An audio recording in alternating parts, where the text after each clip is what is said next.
ವಿಡಿಯೋಗೆ ಸ್ವಾಗತ. ನೋಡ್ತಿರ್ಬೋದು, ಇವತ್ತು ನಾವು ಇರೋದು ಬೆಂಗಳೂರಿನ ಬನಶಂಕರಿಯಲ್ಲಿರುವ ಬನಶಂಕರಿ ದೇವಿಯ ಜಾತ್ರಾ ಮಹೋತ್ಸವದಲ್ಲಿ. ನೋಡ್ತಿರ್ಬೋದು, ಸಾವಿರಾರು ಭಕ್ತರು ಬಂದಿದ್ದಾರೆ ಜಾತ್ರೆಗೆ. ಇಲ್ಲಿ ಪ್ರತಿ ವರ್ಷ ಜನವರಿ 13 ಮತ್ತು 14ರಂದು ಈ ಜಾತ್ರೆ ನಡೆಯುತ್ತೆ. ಬಾದಾಮಿಯಲ್ಲಿ ಹೇಗೆ ತಾಯಿ ಬನಶಂಕರಿ ಜಾತ್ರೆ ನಡೆಯುತ್ತದೆ, ಹಾಗೆ ಇಲ್ಲಿ ಬೆಂಗಳೂರಿನಲ್ಲಿ ಕೂಡ ತಾಯಿ ಬನಶಂಕರಿ ದೇವಿಗೆ ಜಾತ್ರೆಯನ್ನು ನಡೆಯುತ್ತದೆ.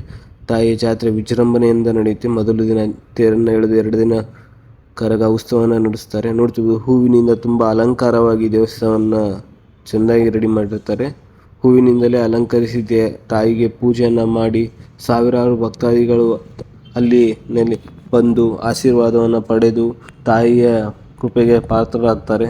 ನೋಡ್ತಿರ್ಬೋದು, ತುಂಬ ಅಲಂಕಾರವಾಗಿ ಮಾಡಿರ್ತಾರೆ ದೇವಿಯ ಪೂಜೆಯನ್ನು ಕೂಡ.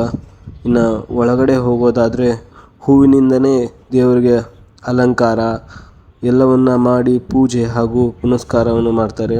ಒಳಗಡೆ ಒಂದು ಮಂಟಪದ ರೀತಿಯಲ್ಲಿ ಕಟ್ಟಿ ದೇವರಿಗೆ ಹೂವಿನಿಂದ ತುಂಬ ಅಲಂಕಾರವಾಗಿ ಮಾಡ್ತಾರೆ. ನೋಡ್ತಿರ್ಬೋದು, ಒಂದು ಕಡೆಯಿಂದ ಭಕ್ತರು ಹೋಗ್ತಾ ಇದ್ದಾರೆ, ದೇವರ ದರ್ಶನ ಪಡೆದುಕೊಂಡು ತಾಯಿ ದರ್ಶನ ಪಡೆದು ಪುನೀತರಾಗ್ತಿದ್ದಾರೆ. ತುಂಬ ಸರದಿ ಜನ ಬಂದಿರುತ್ತಾರೆ. ಸಾವಿರಾರು ಜನಗಳು ಬಂದು ಸರದಿ ಸಾಲಲ್ಲಿ ನಿಂತು ತಾಯಿಯ ಆಶೀರ್ವಾದವನ್ನು ಪಡೆದುಕೊಂಡು ಅವಳ ಕೃಪೆಗೆ ಪಾತ್ರರಾಗಿ ಈ ಜಾತ್ರೆಯಲ್ಲಿ ಎಲ್ಲರೂ ಪಾಲ್ಗೊಳ್ತಾರೆ. ಹಾಗೆ ಎಲ್ಲರೂ ಮಕರ ಸಂಕ್ರಾಂತಿ ಹಬ್ಬದಂದು ಕೂಡ ಬಂದು ತಾಯಿಯಲ್ಲಿ ಬೇಡಿಕೊಂಡು ಅವರು ಏನೆಲ್ಲ ಈಡೇರಿಕೆಗಳಿದೆ ಅವನ್ನೆಲ್ಲ ಬೇಡ್ಕೋತಾರೆ. ನೋಡ್ತಿರ್ಬೋದು, ಮಂಟಪವನ್ನು ತುಂಬ ಅಲಂಕಾರವಾಗಿ ಮಾಡಿರ್ತಾರೆ.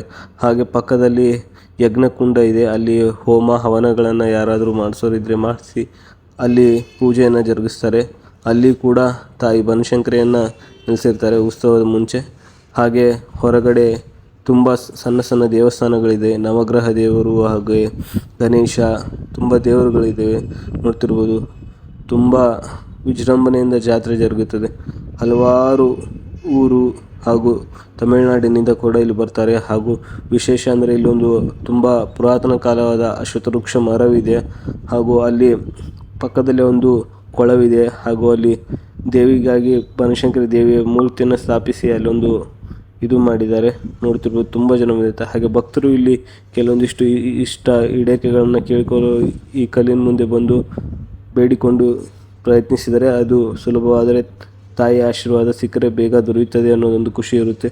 ತುಂಬ ಜನ ಭಕ್ತಾದಿಗಳು ಬಂದು ಎಣ್ಣೆ ಸೇವೆ ಮಾಡ್ತಾರೆ, ಪೂಜೆ ಹಾಗೂ ಅಲಂಕಾರ ಎಲ್ಲವನ್ನು ಮಾಡಿಸ್ತಾರೆ. ಇಲ್ಲಿ ಅನ್ನ ಪ್ರಸಾದ ಹಾಗೂ ನೋಡ್ತಿರ್ಬೋದು, ಇಲ್ಲಿ ಮತ್ತೆ ಇನ್ನೊಂದು ದೇವರಿದೆ. ಹಾಗೂ ಗಣೇಶ, ರಾಮ, ಸೀತೆ ಇರುವುದು, ತಾಯಿ ಚಾಮುಂಡೇಶ್ವರಿ ಮೂರ್ತಿ ಹಾಗೂ ತುಂಬ ದೇವರುಗಳು, ಸಣ್ಣ ಸಣ್ಣ ದೇವಸ್ಥಾನಗಳನ್ನು ಒಂದೇ ದೇವರುಗಳಲ್ಲಿ ನೋಡ್ಬೋದು. ನೋಡ್ತಿರ್ಬೋದು, ಆಂಜನೇಯ, ಸೀತೆ, ಲಕ್ಷ್ಮಣ, ರಾಮ ಇರುವುದಂಥ ಮತ್ತೊಂದು ದೇವಸ್ಥಾನವಿದೆ. ಪ್ರತಿಯೊಬ್ಬರು ಬಂದು ದೇವರನ್ನು ಪೂಜಿಸಿ ತಮಗೇನೆಲ್ಲ ಬೇಕು ಇಷ್ಟಗಳನ್ನು ಬೇಡಿಕೊಂಡು ಕೃಪೆಗೆ ಪಾತ್ರರಾಗ್ತಾರೆ. ತುಂಬ ದೊಡ್ಡದಾಗಿ ನಡೆಯುತ್ತೆ ಜಾತ್ರೆ ಇದು ಪ್ರತಿ ವರ್ಷ. ನೋಡ್ತಿರ್ಬೋದು, ಸುಮಾರು 1000ಕ್ಕಿಂತ ಹೆಚ್ಚು ಜನ ಭಕ್ತಾದಿಗಳು ಬಂದು ಇಲ್ಲಿ ಬೇಡಿಕೊಂಡು ಹೋಗ್ತಾರೆ. ದೇವಸ್ಥಾನ ತುಂಬ ಅಚ್ಚುಕಟ್ಟಾಗಿ ಕಟ್ಟಿದ್ದಾರೆ. ಹಳೆಯ ಶೈಲಿಯ ಶಾಸನದ ಪ್ರಕಾರ ದೇವಸ್ಥಾನವನ್ನು ತುಂಬ ಆಡಂಬರದಿಂದ ಕಟ್ಟಿ ಹಾಗೂ ಪೂಜೆಯನ್ನು ನಡೆಸ್ತಾರೆ. ಹಲವಾರು ಭಕ್ತಾದಿಗಳು ಬಂದು ದೇಣಿಗೆಯನ್ನು ಕೊಟ್ಟು ಹಾಗೂ ದೇವರಲ್ಲಿ ಏನಾದರೂ ಕೇಳಿಕೊಂಡು ಮಾಡಿ ಹೋಗ್ತಾರೆ. ನೋಡ್ತಿರ್ಬೋದು, ಹಲವಾರು ಭಕ್ತರುಗಳಿರ್ತಾರೆ. ಪ್ರತಿ ವರ್ಷದಂತೆ ಅನ್ನಪ್ರಸಾದ ಸೇವೆಯನ್ನು ಕೂಡ ಇಲ್ಲಿ ಜರುಗಿಸ್ತಾರೆ.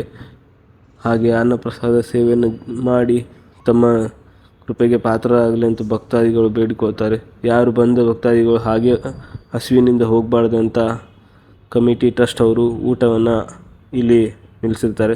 ನೋಡ್ತಿರ್ಬೋದು, ಸಾವಿರಾರು ಭಕ್ತಾದಿಗಳು ಬಂದು ಇಲ್ಲಿ ಸೇವೆಯನ್ನು ಸಲ್ಲಿಸಿ ಊಟವನ್ನು ಪ್ರಸಾದವನ್ನು ತೆಗೆದುಕೊಂಡು ತಾಯಿಯ ಕೃಪೆಗೆ ಪಾತ್ರರಾಗಿ ಹೋಗ್ತಾರೆ. ನೋಡ್ತೀವಿ, ತುಂಬ ಜನ ಭಕ್ತಾದಿಗಳಿದ್ದಾರೆ. ಯಾರಾದರೂ ಬರೋದಿದ್ದರೆ ಬನಶಂಕರಿಯ ಮೆಟ್ರೋ ಸ್ಟೇಷನ್ ಪಕ್ಕದಲ್ಲೇ ಈ ತಾಯಿ ದೇವಸ್ಥಾನವಿದೆ. ನೋಡ್ತಿರ್ಬೋದು, ನಿನ್ನೆ ತೇರು ಜರುಗಿದೆ, ಅದರದ್ದು ಕೂಡ ಇಲ್ಲೇ ಇರುತ್ತೆ, ನೋಡ್ಕೋಬೋದು. ಇದು ಇವತ್ತಿನ ವಿಡಿಯೋ. ಮತ್ತೆ ಮುಂದಿನ ವಿಡಿಯೋದಲ್ಲಿ ಇದೇ ಥರದ ಹೆಚ್ಚಿನ ಮಾಹಿತಿಗಳನ್ನು ನಾನು ನಿಮ್ಗೆ ತರ್ತೀನಿ. ನಿಮಗೆ ಇಷ್ಟ ಆದಲ್ಲಿ ನಮ್ಮ ಯೂಟ್ಯೂಬ್ ಚಾನಲ್ನ ಸಬ್ಸ್ಕ್ರೈಬ್ ಮಾಡಿಕೊಂಡು ಫಾಲೋ ಮಾಡ್ಕೊಳ್ಳಿ. ಮತ್ತೆ ಸಿಗೋಣ ಮುಂದಿನ ವಿಡಿಯೋದಲ್ಲಿ.